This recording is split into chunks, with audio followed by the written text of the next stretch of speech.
మళ్ళీ ఖచ్చితంగా అక్కడేదో రాద్ధాంతం జరిగి ఉంటుంది. దేవుడా, ఏ చెడు వార్త వినకుండా చూడు స్వామి. హలో, ఏం బిడ్డని కన్నావమ్మా? ఏం పెంపకం అది? చిచి, అర్థం పర్థం లేని బ్రతుకో. మణిమ గారేనా? అవును, మణెమ్మనే. ఏం తెలియనట్టు నాటకం ఆడుకో. ఫోన్లో పేరొచ్చే ఉండాలిగా, లేదంటే నా గొంతైనా గుర్తుపట్టాలిగా.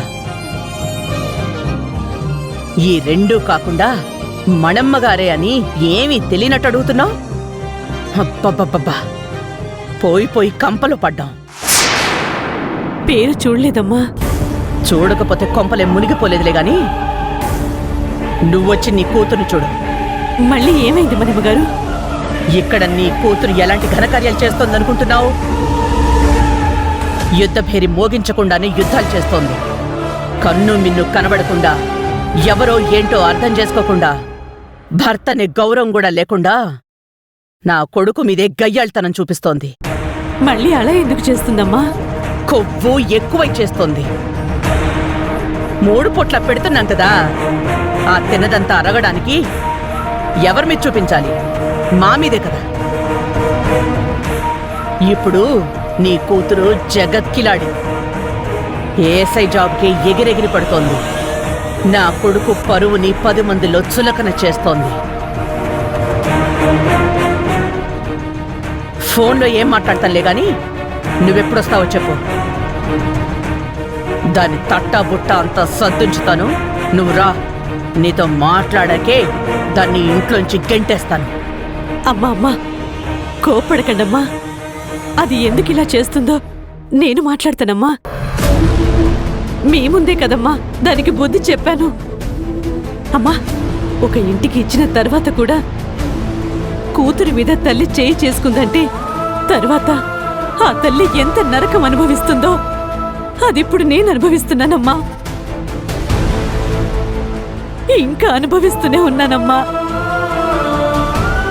ఇప్పటికే నా ఆరోగ్యం అంతంత మాత్రంగా ఉంది. నేను రాలేనమ్మా.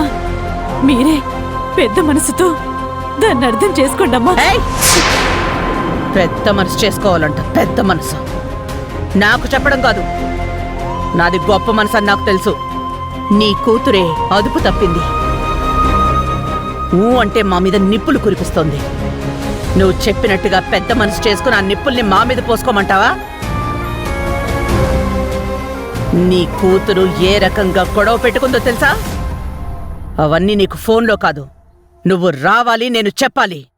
ఆ తర్వాత నీ కూతురు సంగతేంటో నేను తెలుస్తాను. మర్యాద ఉన్నవాళ్ళం కాబట్టి నీతో చెప్పాకే ఎక్కడుండాలో అప్పుడు మాట్లాడతాను. నాకొచ్చే కోపానికి ఈ పాటికే ఏ కిరోసినో పెట్రోల్లో పోసి తగలబెట్టేసుండేదాన్ని. అమ్మా, అంత మాట అనకండమ్మా. దాన్నేం చేయొద్దమ్మా. అమ్మా, అదిప్పుడు మీ పక్కనే ఉందమ్మా. ఉంటే ఒకసారి ఫోన్ ఇవ్వండమ్మా. ఈ పాటికే చంపేసుంటానని అనుమానంతో అడుగుతున్నావా? ఇప్పుడు అనాల్సింది నీ కూతుర్ని కాదు, దాన్నలా పెంచిన నిన్ననాలి. ఎందుకు మీలాంటి బికార్లు శ్రీమంతుల సంబంధాలు కావాలి అని కోరుకుంటారు? ఒక్కడే కొడుకుండాలి, అమ్మ అయ్య దూరంగా ఉండాలి, అత్తకన్నం పెట్టద్దు, మావయ్యని సరిగ్గా చూసుకోవద్దని నూరిపోసి మా కొంపల మీదకి కోడళ్లుగా పంపుతారు. చిచి, ఠికాణా లేని వాళ్లతో సంబంధం కలుపుకుంటే మీ బుద్ధుల్ని ఇలాగే చూపిస్తారన్నమాట. నువ్వైతే వెంటనే రా. అసలు నీతో ఇంతసేపు మాట్లాడటం వేస్ట్.